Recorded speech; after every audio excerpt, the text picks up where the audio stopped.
giggles out of our system. We're ready to get going here. And welcome to our next episode of Association Transformation. We are excited to continue the conversation around everything associations, the impact, the challenges, the problems, the solutions, and the evolutions of nonprofit organizations all over the world. This is our transatlantic conversation, and I'm excited to be joined by Mr. Andrew Chamberlain. Hello. As always, I am ecstatic to be here. Can't you tell? No, I am. I'm always very pleased to be here. Yes, and I'm Elisa Pratt, and today we have a special inside guest. We're pulling back the curtain a little bit, and we are bringing to the table our Chief Executive Officer of Production. Drum roll, please. Andy Carrol. Ka-dunch. Yay! Cheers, guys. I feel like we didn't big him up enough. Then actually, I feel like we need to go back and do that again. Sorry, Andy. You were a little weak. Yeah, sorry. yeah. We need to afterwards go back and plug some fanfare into this recording. Okay, make sure you big us up, right? I'll make myself a little louder and drown us out. Yeah, exactly. Well, the last few weeks we've chatted about everything from membership to the innovations and opportunities presented by the pandemic and boards and leadership and all of it. And yet something's really risen to the top, I think, for a lot of, if not most associations, and that is the virtual event experience. Yeah. And I know both you and I participated in the ASAE annual meeting over a couple weeks ago now, I guess. Mm-hmm. And it was probably the first major offering that this industry got to see. And as a virtual experience, as a platform, as content delivery, as a trade show, we got to all take a peek at what a best in class, supposedly a virtual event was supposed to be. And we thought we'd take this week, take a pause with external guests and bring Andy into this, given his event and production expertise, and just have a quick conversation about maybe what worked, our takeaways from the ASAE meeting, but more importantly, what we see working in the virtual event space and how organizations can leverage those type of experiences to get through this who knows how long period of time until we can get back in person. Yeah, and I think to be fair, it was best in class. I actually thought, just generally, given the relatively short time scales they had to turn around, make decisions to go from physical to virtual, I think they delivered something of really good quality, and I enjoyed it. So, before we dissect sort of individual elements of it, generally I thought, given where we are, given time scales, given people's expectations, given people's understanding of what's available right now, I thought they did a pretty good job. Hats off to them, particularly the numbers we're talking about. I mean, how many people do they have I heard through the grapevine they had 14,000 registrants. I don't know how that translated into participants, but I think threefold over their normal in-person attendance. So that alone must be considered a success. I don't know how it translated revenue-wise, considering they had rolled back and offered a free registration to their existing members and a very low dollar registration for non-members. So the business model of it is its own debate. And I want to have that debate. I want to talk about that as part of this because I think that was wrong. But we can come on to that in a second. But okay. Sorry, I interrupted you, but I do want to talk about it. I think we have to acknowledge that when you're an association of associations, your audience is highly critical. Your audience is as high expectations. What they expect of this entity is not only what they hope to provide, but what they do expect as best in class. And I think, to your point, they did certainly rise to the challenge. I was a huge fan of the user interface, and I know we sent Andy in there and let him take a look at it. Yeah. On the tech side of it, I don't know if I've never heard of their platform before, but I thought it worked fairly smoothly. What did you see when you first poked in there, Andy? Well, I guess what I'm when I look at these interfaces, I have to say I feel a little bit underwhelmed in a sense, and I don't want to be negative about that because I'm sure that I don't know of the actual content, and I don't know of what the quality of the content was like, which is obviously one of the most important things. But I always feel as if they're kind of that they just look like almost kind of like websites that just have their navigation in different places on the screen, and that's Yeah, that's yeah. kind of about as far as it sort of goes for me. And I feel kind of sort of turned off by I clicked a few of the buttons, and the videos came up, but they were tiny little video clips which looked like basically webinars, but in a kind of like a colorful environment, surrounded environment. Do you know what I mean? Well, I mean, basically, that's what they were. I mean, they were webinars. They were just And presentations. They we're were saying that's lectures. the best. I mean, that we're saying that was the best we got as an association community right now. Yeah, Maybe that's the saddest statement of them all. That was impressive given what we've seen so far. yeah. Yeah, yeah. Go on. Sorry, Andy. I, Go on, I, mate. I I mean, I think that I think moving forward, obviously these virtual events are going to get better and better, and we are all still learning. Gone from um, we've gone from a face-to-face environment immediately into this virtual world. Face-to-face conferences, they're not going to be going away. They will come back, but it will be very different. So I think with that in mind, I think what will happen is that the production values will inevitably go up, because we're all so used to being entertained and being given quality content, but technically, everyone watches stuff in HD and 4K, and the sound quality is surround sound, and a lot of conferences, and it very much depends on who the target audience is, of course. But we've all seen, I don't know whether you guys have seen these 3D environment conferences where you can become an avatar, and you're kind of like walking around as this little character, and you can walk up to someone and you can have a little conversation. It's a very gamey sort of Yeah. environment, and those are really, really successful with certain audiences, obviously. but Yeah. but something like the conference that you got involved with last week, that wouldn't be acceptable.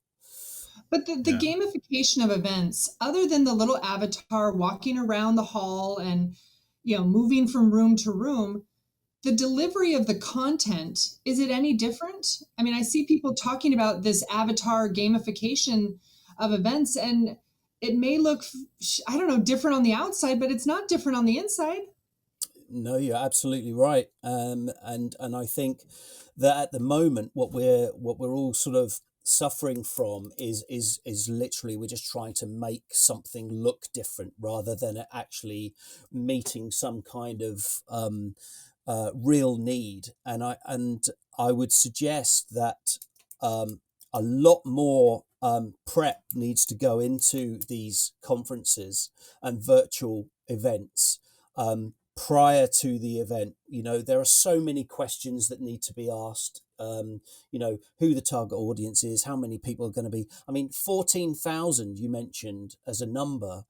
That actually, you wouldn't get 14,000 people going to that virtual event. You wouldn't. Was it just a one-off? Was it just a one? Was it It was a like 3 day. It was over 3 days. okay? So yes, that 14,000, I'm sure, trickled in at various points. I know people, given the price point, who registered but didn't even attend at all. Mm, mm. So, again, there is going to be a distinction between registration and attendance, as there would be in person or virtual. Yeah. But I don't think they had 14,000 people all at once at a keynote or at a plenary No, session. no, no, no, no. But what the great thing is about having something like 14,000 people is that you can really, what you want to do is, if they don't engage immediately, then you need to have things in place to bring back that audience, to use the content that you've generated, and to find creative ways in which you can re-engage with that audience, because it's there are a million reasons why you wouldn't go on that virtual conference.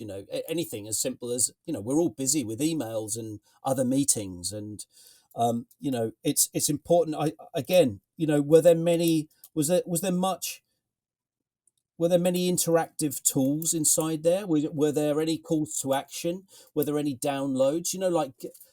Like virtual giveaways, when everyone comes out with a plastic bag full of stuff that you leave on the Jute train. bag, mate. Jute bag, mate. We plastic bag. How long ago was that? Jute bags now, Touch, mate. And that's been like that for the last, millennium, basically. Jute bags. They were downloads. They were giveaways. But although, actually, no, they weren't that many. Copies of slides, and there was a Q&A mechanism, and you could ask. There was chat functions. I actually find, as a presenter and as a participant, the chat functions just get on my nerves, because it shows that it's you wouldn't sit in a seminar, you wouldn't sit in a workshop, you wouldn't sit in a conference plenary space talking to each other. So I don't know. I just think, as you're talking, I'm just thinking, is there a bigger question here about the only difference, right? If you take aside the social aspect of physical conferencing, where we have the conference dinner and there's the drinks reception or coffee breaks or whatever, and you have that sort of that social element where you break bread with one another, right? Okay, you take that aside. The online experience is pretty much exactly the same as an awful lot of physical experiences. You sit in a room, you listen to someone talk. They got a screen behind them. There's some slides. You ask some questions. It's exactly the same. So the question is not just about virtual experiences. I actually think there's a bigger question, which is, actually, will we get to the point anyway where conferences were just boring? And we were just going because of the social element. So, is this bigger than virtual? I think that's a very good point, Andrew, and I think that yes. What's it when you used to go to a standard event, and you would come out? What differentiates a good event from a bad event? And it's for me, it's quality of speaker and quality of content.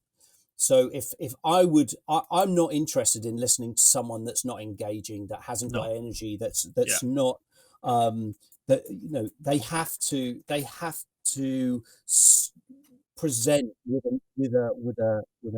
an energy that lights the crowd up. If that doesn't happen, then it doesn't matter whether I'm sitting there in real time or whether I'm sitting watching it on a thing. I'll just turn off. Yeah. But that's the people factor. I mean, that engagement, Yeah. that personality, that delivery, that's the people factor, which is the most difficult to capture in the virtual space. And I think that leads to the networking piece. I mean, everything Andrew mentioned, the eating, the reception, the coffee break, those are all your chances to talk to people. If Yeah, the but I don't. measure of a successful event is, if each person has a different measure of a successful event, to Andy, it's content and an engaging speaker. To me, it's connections. It's relationships established. It's, The hotel bar. connections. Stop. There could be, there could be I mean, liquid networking involved, but that's the hardest part. And that's what you don't see yeah, organizations able to replicate in this virtual space. because it's all predicated on replicating big, vast spaces of 400, 500, 600 people. Now, the reality is, listeners might not know this, but Andy's in London, I'm in Cambridge, you're in DC. None of us have physically ever met each other. What? I thought you and Andy were like old school buddies. Well, no, hang on. I think he was in I think he school was. a long I think time he was. before I Yeah, was. no, I was going to say. I think he was a few years older than me. Yeah, yeah. We've never met. We've not Andy Well, and we I. did. We We've met in Cambridge at a symposium, didn't we? ah, of course we did. I forgot about that. Yes. We did. Yeah, Glad, but glad to before see that then, you remembered that, mate. I must have made a oh, big I've impression. Yeah. the Cambridge Governance Symposium. I've shoved that to the There back we of my go. mind. That's another painful Oh. memory. I just Yeah, bury. but No, you but know. the reality is, yeah, but the reality is, okay, so yeah, we did. But Andy was working full on. I was working full on. We didn't break bread together. We didn't have a chance to get a beer afterwards. It was just so actually, for all intents and purposes, Mm. we have never. We've never sat down together, No. and yet, the three of us have a really good, have an exceptional rapport. We get on really well. We've only met each other virtually through the screen. We've networked. We've created these alliances, these business relationships, these personal relationships. So I think it's a nonsense to say we've got to physically have coffee breaks and champagne receptions for us to be able to connect. Sure, but it took more than a hello and a chat, or both being, or both listening to the same recorded speaker. I mean, we've Mm. spent hours of time building this relationship. Yes, through work. Yes, through chit chat and Days and days, weeks almost. It feels years. months of Years. time. Yeah, that I'll never I get just back. when I think of Sorry.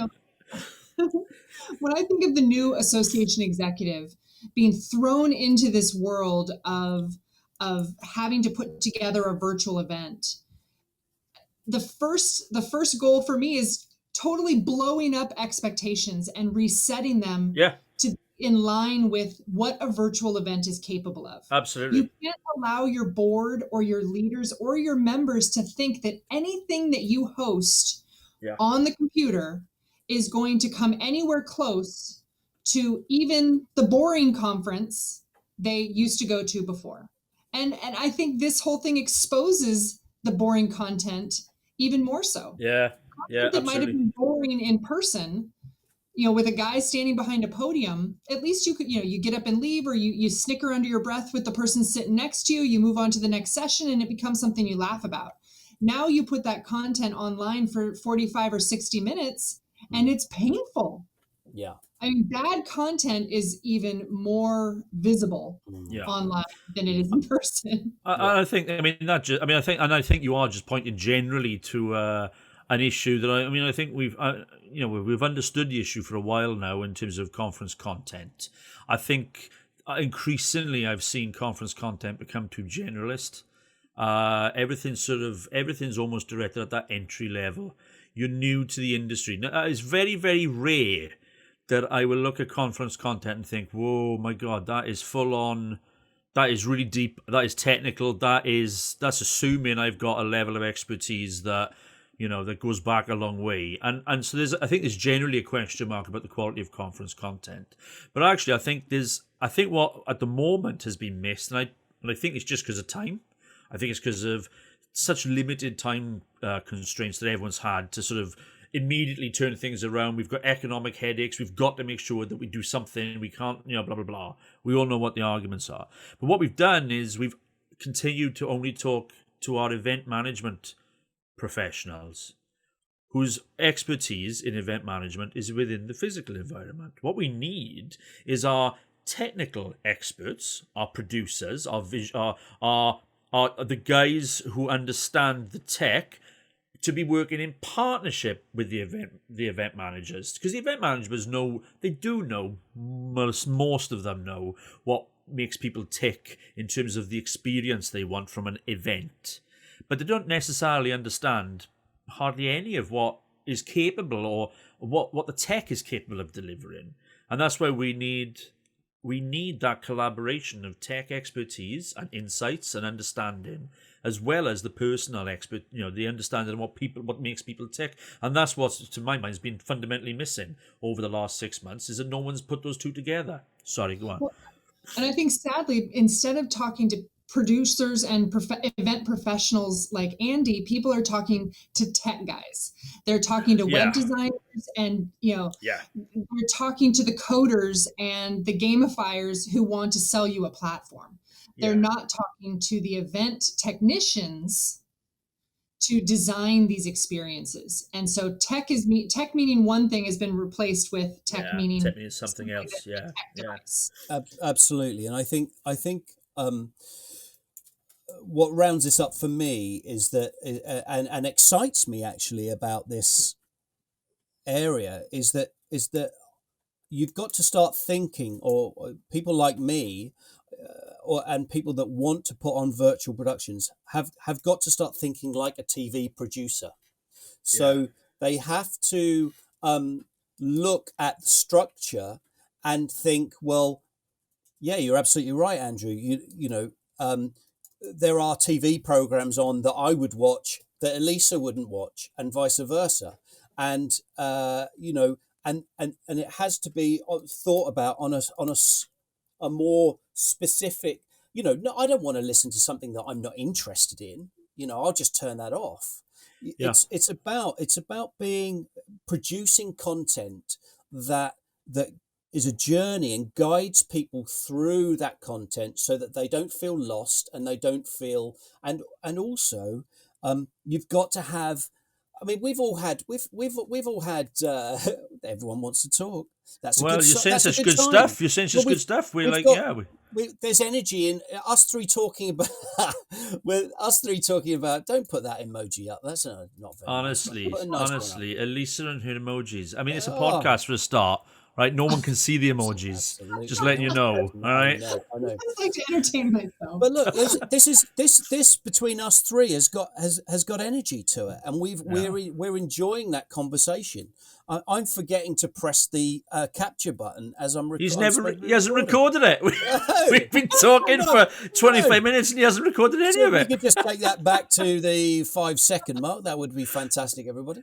But I think sorry to interrupt you, but I think you've touched on something there that I really love. It's that it's not an event, it's a production. Yes. And it's an experience. I don't go to the cinema and say, "Oh, I'm going to an event." No. No. I'm going to see I don't go to the theatre and say I'm going to an event. I go and see a production and I have an experience. And I think that is that the language and the understanding of what we mean is pretty fundamental at the moment, and it's what's lacking. But, go on, Elisa. Do you want to say something? Go on. When you use words like production and experience, as an association executive, all it makes me see is dollar signs. And I have to find something in there that I can actually deliver. Having just lost my in-person event, likely a majority of my vendor and sponsor revenue, I'm probably having to negotiate an exit clause or a cancellation clause with the hotel of potentially six figures. Okay, and now you're talking to me about technology and production and an experience. I mean, I saw in the United States what it took for several of the reality competition shows to function without an audience. They had all their kids, their contestants recording and piping in from their homes or whatever. And it looked like a major, major undertaking. And that is not something that a small or medium association can produce. I think that's a fair point.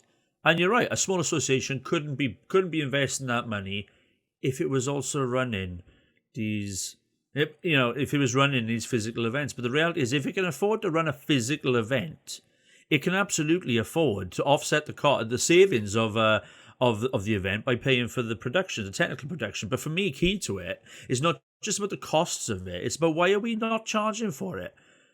For me, it's like, okay, it's going to cost you something, but therefore, if it's going to cost you to create it, why are you then not charging for it? And this is my point about last week's or the week before the conference at the ASAE. I mean, it was a good first attempt at an online production. There was plenty that I could look at and think, not really what I was hoping for. But given the quick turnaround, they went from having a fight. I mean, and in fairness again to ASE, I mean, their conference is normally it's like 5,000 people. It's not a small thing they've just got to cancel. They had to respond to that, and they did it really well as a first go around. But why not charge for it? All it says to me is we don't necessarily trust the content. We don't necessarily trust the delivery models. We don't necessarily think this is arguably the right thing we should be doing. It really worries me. Yeah, well, I think that again comes down to the preparation and doing the groundwork prior to that production. I would only pay for an event if I knew that I was going to get quality speakers that were world. Let's just do big picture here. So that, let's say that we set our sights really high. We're putting on a production. Us three are putting on a production, an event, a virtual. We production. are. It feels like a pantomime, if I'm honest. But yeah, okay. but we.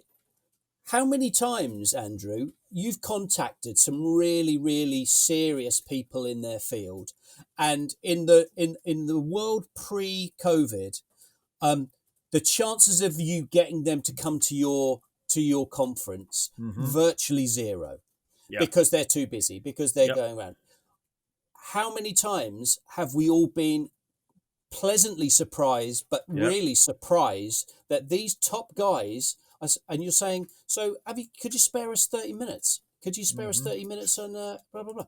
Absolutely. Yeah. Absolutely. Yeah. When do you want me? When do you want me? And that has happened time and time again. And that is because we are all wanting to we want to do it. So I think we've got to get over this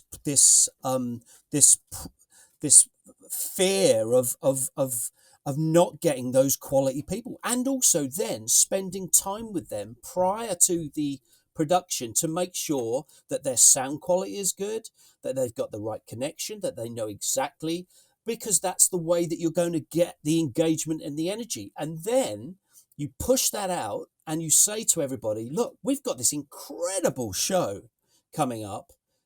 Guys, it's $10 to get in. But you've got 3 days you wouldn't want to. It doesn't want to be all day. I would suggest that the beauty of this is that you can run it for 2 hours over 4 days, for example. So you're not demanding so much of everybody's time. You'll be able to charge for that because people want to see quality people.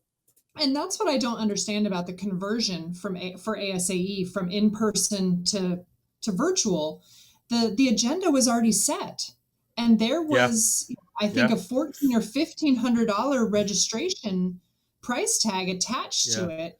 And I was lucky enough to be selected as a speaker. They don't pay their plenary speakers, but we were given the opportunity to transition our in-person session to virtual. So they already had, the stable was already full of speakers. The content was already determined, and for whatever reason, in person, there was deemed to be a value, and then we transitioned to online, and it was given away for free. And I know for many people who were also planning their same events, they're transitioning to a virtual event themselves, having that precedent set was devastating. Was devastating for many of them, who then were asked, well, why are you charging? I can see it. And it was oh my God, I'm just thinking back to my days, when the conference was such a big money spinner. If we then didn't charge for something, oh my God, we'd go bankrupt in less than 2 years. So I think this is, where am I going with this? Who knows? Who knows? God, who knows? It's a mindset change, Andrew. Really, I think it's a cultural thing, isn't it?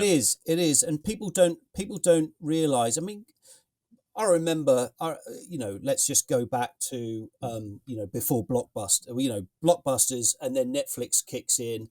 I'm never going to pay £6.99 for a monthly Netflix. I'm never going to do that. I'm never going to download stuff off Sky Movies. I go to Blockbusters and I'll bring home a DVD. That all changed. And a video for you fellas. I think it was. They were still using VH.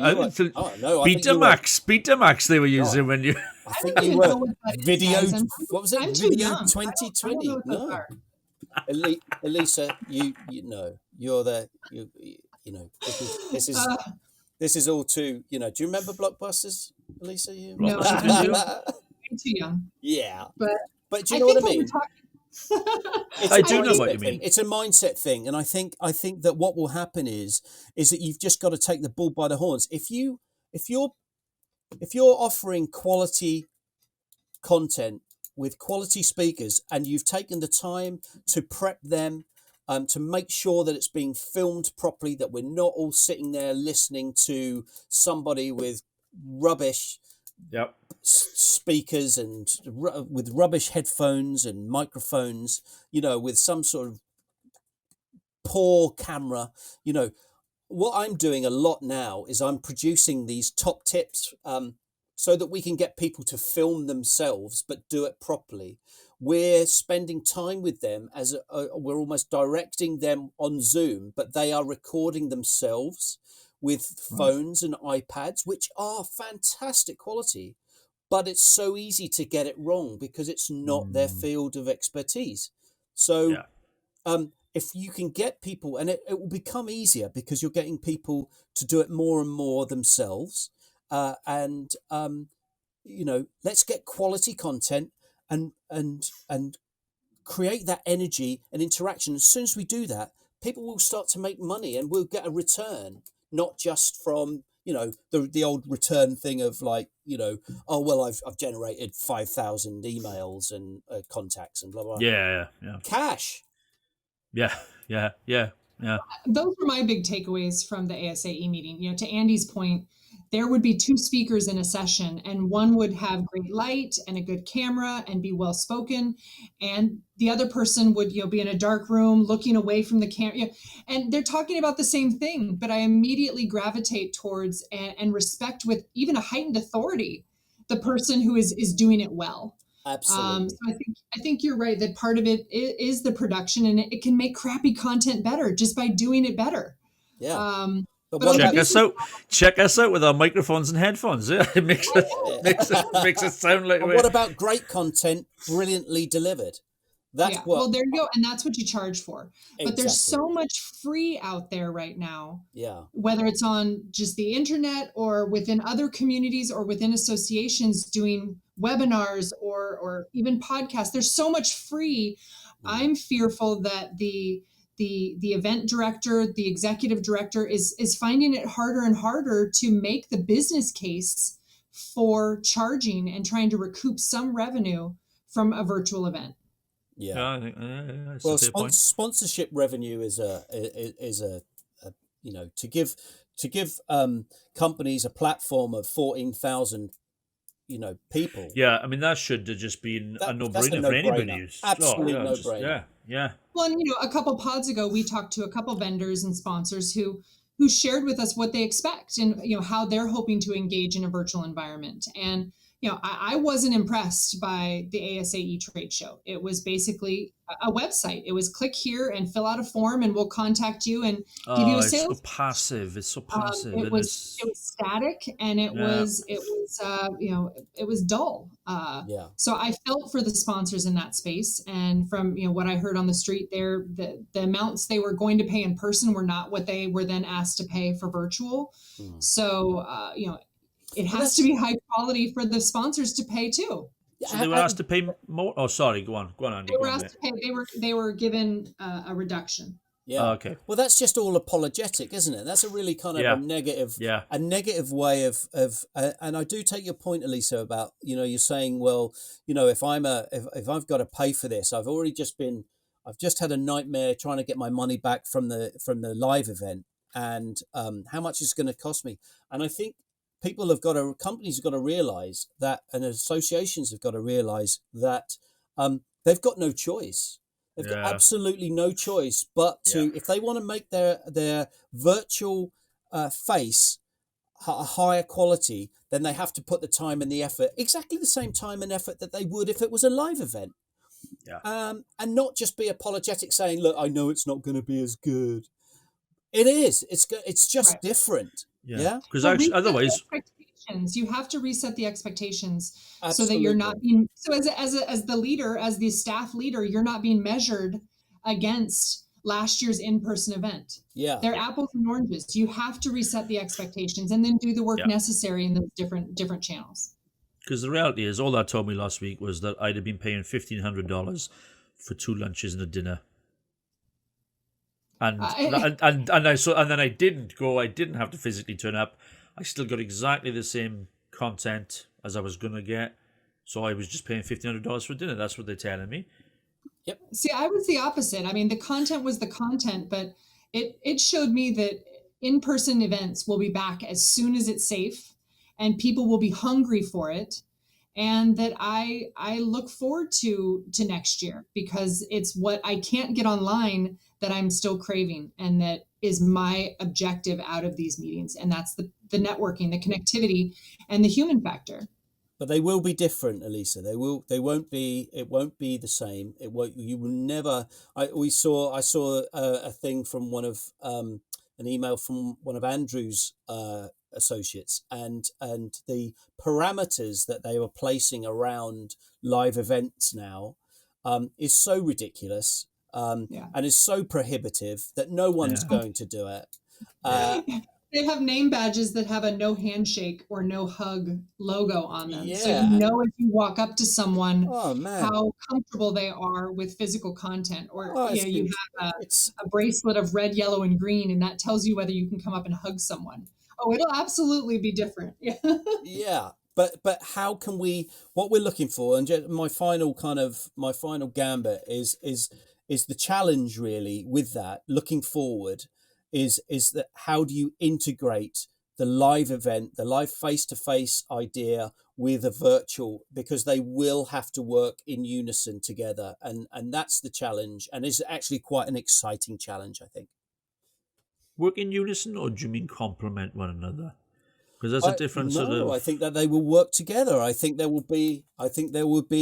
You could have a much smaller kind of breakout events in different parts, maybe even different parts of the world that you could I'm go with you. to, and then you connect, with because it's a live event. You then connect. You could film it and then connect via an event, so that you've got groups around the world. Because don't forget, the beauty of this as well is the fact that, so I know we're supposed to be wrapping up, but the beauty of this is the fact that you can engage with far more people from far more locations. Yeah, exactly. And we've got to take advantage of that.